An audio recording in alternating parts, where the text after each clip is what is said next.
Hi അസ്സാം വലൈക്കും welcome back. അപ്പോൾ ഇന്ന് കുട്ടികൾക്ക് ഏറെ ഇഷ്ടപ്പെടുന്ന സിപ്പപ്പിൻ്റെ റെസിപ്പിയാണ് കാണിക്കാൻ പോകുന്നത്. ഇത് നമുക്ക് വീട്ടിൽ സിമ്പിളായിട്ട് തന്നെ റെഡിയാക്കി എടുക്കാൻ പറ്റും.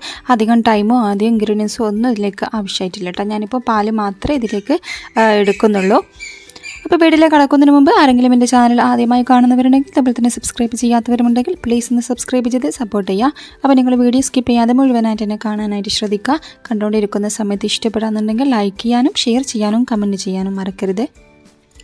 അപ്പോൾ ആദ്യം തന്നെ ഞാനിപ്പോൾ അര ലിറ്റർ പാലെടുത്തിട്ടുണ്ട്. അതൊരു പാത്രത്തിലേക്ക് ഒഴിച്ചു കൊടുത്തിട്ടുണ്ട്. ഇനിയിപ്പോൾ അത് നമുക്ക് നന്നായിട്ട് ഒന്ന് തിളപ്പിച്ചെടുക്കണം. ആ സമയത്ത് അതിലേക്ക് വേണ്ടിയിട്ടുള്ള പഞ്ചസാര ചേർത്ത് കൊടുക്കാം. അപ്പോൾ ഞാനിപ്പോൾ ഒരു കപ്പ് മുഴുവനായിട്ട് പഞ്ചസാര എടുത്തിട്ടുണ്ട് കേട്ടോ. അപ്പോൾ സിപ്പപ്പൊക്കെ ആകുമ്പോൾ ഫ്രീസായിട്ട് വരുന്ന സമയത്ത് കുറച്ച് മധുരം കുറഞ്ഞു പോകും. അപ്പോൾ അതുകൊണ്ട് അത്യാവശ്യം മധുരത്തിൽ തന്നെ റെഡിയാക്കി എടുക്കുക. ഇനിയിപ്പോൾ ഇതിലേക്ക് പാല് മാത്രമായിട്ട് ആക്കേണ്ട. ഞാനിപ്പോൾ 2 കപ്പോളം സാധാ പച്ചവെള്ളം കൂടെ ഒഴിച്ചു കൊടുക്കുന്നുണ്ട്. ഇനി ഇത് നന്നായിട്ട് തന്നെ ഒന്ന് തിളപ്പിച്ചെടുക്കാം.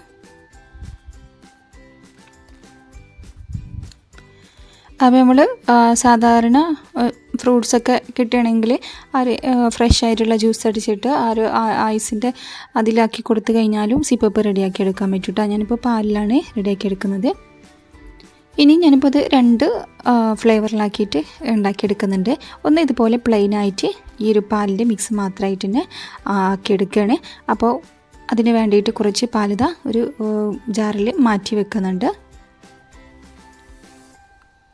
ഇനി ബാലൻസ് ഉള്ളതിലേക്ക് നമുക്ക് ഏത് എസൻസ് വേണമെങ്കിലും ഒഴിച്ചു കൊടുക്കാം. ഇത് ഓപ്ഷണലാണ്. കയ്യിലുണ്ടെങ്കിൽ മാത്രം ഒഴിച്ചു കൊടുത്താൽ മതി. അതല്ലെങ്കിൽ ആ ഒരു പാലിൻ്റെ മിക്സ് മാത്രമായിട്ട് തന്നെ റെഡിയാക്കി എടുത്താൽ നല്ല അടിപൊളി ടേസ്റ്റ് തന്നെയാണ് കേട്ടോ. ഞാനിപ്പോൾ ഇത് കയ്യിലുള്ളതുകൊണ്ട് അതുകൂടെ ഒഴിച്ച് കൊടുക്കുന്നുണ്ട്. ഉണ്ടല്ലോ, അതിലേക്ക് ഞാനിപ്പോൾ എടുത്തിട്ടുള്ള മാംഗോ മിക്സാണ്. അതൊരു 4-5 ഡ്രോപ്പ് അതിലേക്ക് ഒഴിച്ച് കൊടുക്കുക. ഇനിയിപ്പോൾ മാംഗോ മിക്സിന് പകരം പിസ്തയുടെ എസൻസ് നമുക്ക് വാങ്ങാൻ കിട്ടും, ചോക്ലേറ്റ് കിട്ടും, സ്ട്രോബെറി, അതുപോലെ പല എസൻസും നമുക്ക് സൂപ്പർ മാർക്കറ്റിൽ തന്നെ അവൈലബിൾ ആണ്. അപ്പോൾ നിങ്ങൾക്ക് ഏതാ ഇഷ്ടം അതിനനുസരിച്ച് ചെയ്തെടുക്കുക. പിന്നെ ഇനി ഇത് തിളപ്പിച്ചെടുക്കേണ്ട ആവശ്യമില്ല കേട്ടോ. ഇതിൻ്റെ ഫ്ലെയിം ഓഫാക്കി വെക്കുക. എന്നിട്ട് നന്നായിട്ട് തണുത്തതിന് ശേഷം വേണം നമുക്ക് ഐസിൻ്റെ സിപ്പപ്പിൻ്റെ കവറിലേക്ക് ഒഴിച്ച് കൊടുക്കാൻ. അപ്പോൾ ഞാനിപ്പോൾ സിപ്പപ്പിൻ്റെ കവറൊക്കെ റെഡിയാക്കി വെച്ചിട്ടുണ്ട്. ഞാനിപ്പോൾ ഇത് നമുക്ക് എല്ലാ സൂപ്പർ മാർക്കറ്റിലും ഇത് അവൈലബിൾ ആണ് കേട്ടോ. ഞാനിപ്പോൾ വാങ്ങിയിട്ടുള്ളത് 80 പീസിന് 30 രൂപ വെച്ചിട്ടാണ്. അധികം റേറ്റ് ഒന്നും ഇല്ല കേട്ടോ, കുറച്ച് മാത്രമേ റേറ്റൊക്കെ ഉള്ളൂ. അപ്പോൾ 80 പീസ് കിട്ടി നമുക്ക് ഒരു 30 രൂപ മാത്രം, 30 രൂപയ്ക്ക് ആയിട്ട് ഞാനിപ്പോൾ ഇത് വാങ്ങിയിട്ടുള്ളത്. അപ്പോൾ ഇതവിടെ വെച്ചിട്ടുണ്ട്. അപ്പോൾ ഇത് അതുപോലെ തന്നെ ആ ജ്യൂസൊക്കെ നന്നായിട്ട് തന്നെ ചൂടാറി വന്നിട്ടുണ്ട്. പിന്നെ അതിലേക്ക് നമുക്ക് ഒരു മെഴുകുതിരി കത്തിച്ച് വെച്ച് കൊടുക്കുകയാണ്. അപ്പോൾ ആ ഒരു മെഴുകുതിരി ചൂടാക്കിയിട്ടല്ലേ ഒട്ടിച്ച് കൊടുക്കുക. അപ്പോൾ ഇനിയിപ്പോൾ നമുക്ക് ഒരു കവർ എടുത്തിട്ട് ഇതുപോലെ ആക്കിയിട്ട് ജ്യൂസ് അതിലേക്ക് ഒഴിച്ച് കൊടുക്കാം. അപ്പോൾ ഈ കവറിൽ ഫില്ല് ചെയ്ത് കൊടുക്കുന്ന സമയത്ത് മുഴുവനായിട്ട് തന്നെ ഫില്ല് ചെയ്യരുത് കേട്ടോ. ഒരു 1.5 ഇഞ്ചോളം ഗ്യാപ്പ് ഇട്ടിട്ട് വേണം ഫില്ല് ചെയ്ത് കൊടുക്കാൻ. അപ്പോഴാണ് നമുക്ക് അതിൻ്റെ മുകൾ ഭാഗം കറക്റ്റായിട്ട് തന്നെ ഒന്ന് ഫോൾഡ് ചെയ്തെടുക്കാൻ പറ്റുള്ളൂ. ഉണ്ടല്ലോ, ഇതുപോലെ ഫില്ല് ചെയ്തെടുക്കുക. എന്നിട്ട് നമുക്ക് കൈ വെച്ചിട്ട് ഒന്ന് ഫോൾഡ് ചെയ്തെടുക്കുക. ആദ്യം ഒന്ന് ഫോൾഡ് ചെയ്യുക, എന്നിട്ട് രണ്ടാമത് ഒന്നുകൂടി ഒന്ന് ഫോൾഡ് ചെയ്ത് കൊടുക്കുക. എന്നിട്ട് ഇതുപോലെ പിടിച്ചിട്ട് തീൻ്റെ അടുത്തേക്ക് ജസ്റ്റ് ഒന്ന് കാണിച്ചു കൊടുത്താൽ മതി. അപ്പോഴേക്കും അതൊന്ന് ചൂടായിട്ട് വരും. എന്നിട്ട് ഇതുപോലെ നമുക്ക് വിരൽ വെച്ചിട്ടൊന്ന് പ്രസ് ചെയ്ത് കൊടുത്താൽ അത് കറക്റ്റായിട്ട് തന്നെ അവിടെ ഒട്ടി നിന്നോളൂ കേട്ടോ.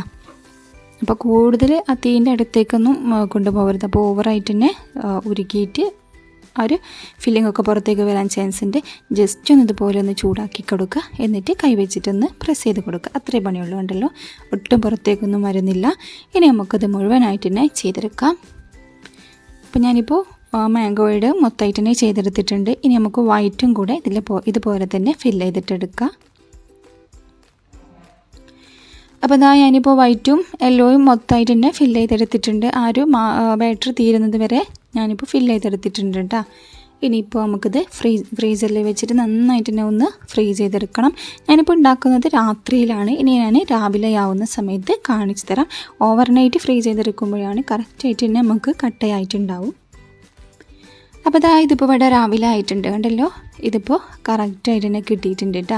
അപ്പോൾ കുട്ടികൾക്കൊക്കെ ആയാലും ഇനിയുമ്പോൾ നമുക്ക് ഫ്രൂട്ട്സ് ഐറ്റംസൊക്കെ ഉണ്ടെങ്കിലും ജ്യൂസ് അടിച്ചിട്ട് ഇതുപോലെ ഒഴിച്ച് കൊടുത്ത് ഫ്രീസ് ചെയ്തെടുത്താൽ അവരുടെ ഇഷ്ടത്തിനാവുകയും ചെയ്യും. നമുക്ക് പുറത്തു നിന്നും അവർക്ക് വാങ്ങിക്കൊടുക്കേണ്ട ആവശ്യമൊന്നുമില്ല കേട്ടോ. നല്ല ഹെൽത്തി ആയിട്ട് തന്നെ നമുക്ക് തന്നെ അവർക്ക് ഉണ്ടാക്കി കൊടുക്കുക. ഉണ്ടല്ലോ നല്ല പെർഫെക്റ്റ് ആയിട്ട് തന്നെ കിട്ടിയിട്ടുണ്ട്. അപ്പോൾ ആ ഒരു ഒട്ടിച്ച് കൊടുക്കുന്ന സമയത്ത് ഒന്ന് ജസ്റ്റ് ഒന്ന് ശ്രദ്ധിച്ചാൽ മാത്രം മതി. നല്ല സിമ്പിളാണ്.